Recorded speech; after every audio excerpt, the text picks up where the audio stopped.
Shkojmë tek Nefail Maliqi që kam në Skype, është një tjetër koleg që na bashkohet, që sigurisht edhe ai është me vëmendje situatën aty. Nefail, mirëmbrëma, mirë se erdhe. Përshëndetje kolega, përshëndetje nga Gjeneva. Të kam parë musafir, I përshëndes edhe juve musafirët aty në studio. Faleminderit shumë, të kam parë edhe gjatë ditës sot në Euronews që ke analizuar për çfarë pritej të ndodhte. Tani më ne kemi shumë të qartë çfarë ka ndodhur. Pritshmëritë që ishin për një lloj përplasje të mundshme që mund kishte dita sot, edhe për gjithë atë rëndësi që kishte protesta sot, ne jemi munduar ta shpjegojmë pak në studio, edhe për faktin që nga terreni raportojnë që situata është e qetë, nuk ka ndodhur ajo përplasja e pritshme, por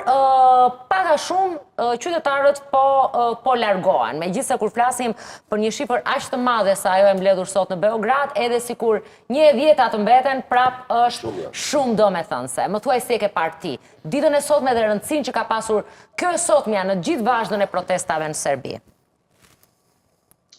Kjo çfarë ndodhi sot në kryeqytetin serb në Beograd dhe ishte pritur dhe ishte përgatitur që me kohë 2-3 muaj pas një sër protestash masovike dhe maratonike besa, dhe sot u pas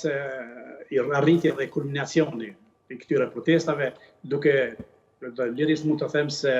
kjo është dita, edhe pse u paralajmërua dita D, po megjithatë por është fillimi i rënjes presidentit të Serbisë Vučić,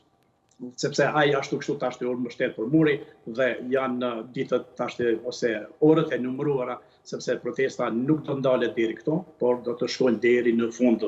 sepse siç e dini është organizimi mirëfill, kanë përkrahje nga mbar popullata, nga mbar institucionet, kanë paralizuar qytetet, kanë paralizuar institucionet serbe, gjithandej dhe sot edhe pse të dolën të qeta, nuk do të thotë se nuk do të ketë edhe agresivitet, nuk do të ketë përleshje, ndoshta edhe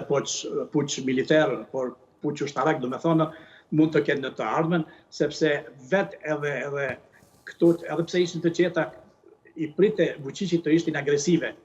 që ta kenë një lloj justifikimi për të intervenuar, apo të thotë ja, se qëndrojnë për të justifikuar fjalët e tij se pas këtyre protestave qëndrojnë Shebat, apo Perëndimi, apo qeveria e Kosovës, Albin Kurti, por u pa sot se populli është unik në Serbi, sidomos studentët që ta çojnë deri në fund. Dhe besoj se ditëve të ardhshme do të jenë protestat edhe më masovike, sepse u dëshmu se sot ishte edhe kohë me shi, mot i lig, por megjithatë popullata ju përgjigj ftesës të sotme për të protestuar kundër regjimit të Vučićit. Qartë, mirë, pyetje të tjera kam sigurisht, por do t'uaj bëj njerë panelit që kam në studio, edhe më pas do marrë dhe mendimin tuaj, për para se të shkojnë në publicitet, edhe të vazhdojmë, le themi shkallë të analizojmë pak a shumë konfliktin.